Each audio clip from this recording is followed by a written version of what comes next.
Bonjour à tous! Dans la vidéo d'aujourd'hui, nous allons découvrir la fonctionnalité d'esprit détection de collision. Cette fonctionnalité, disponible dans les cycles Mold, va vous permettre de détecter les collisions entre les éléments de l'assemblage de l'outil et la pièce ou le brut. Dans cet exemple, nous allons nous concentrer sur la détection de collisions en ébauche par niveau de Z.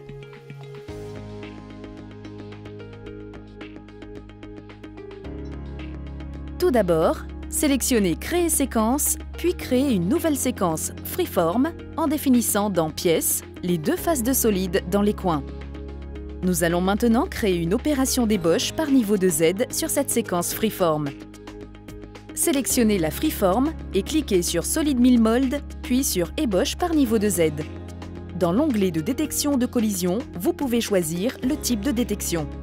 Lorsque vous sélectionnez Aucun en tant que type de détection de collision, la collision est visible entre le porte-outil et la pièce lors de la simulation.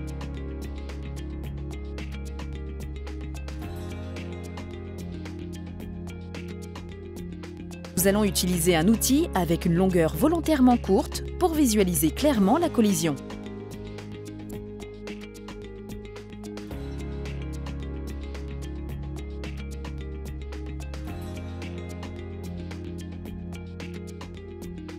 Si vous souhaitez détecter les collisions sans lancer la simulation, vous pouvez choisir l'option « Vérifier et lister les collisions ».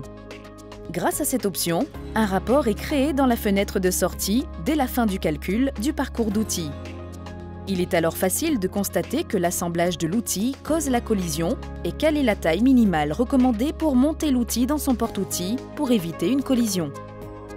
Si vous sélectionnez la dernière option « Éviter les collisions avec l'assemblage », la forme du parcours d'outils est automatiquement adaptée pour éviter les collisions entre l'assemblage de l'outil et la pièce.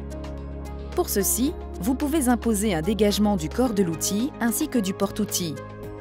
Ces dégagements vous garantiront un espacement minimal entre le corps de l'outil ou le porte-outil et le solide et imposeront un décalage de l'outil.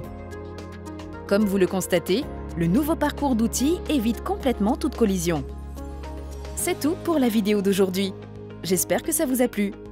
N'hésitez pas à partager notre newsletter Esprit et restez connectés pour recevoir les meilleurs conseils en programmation.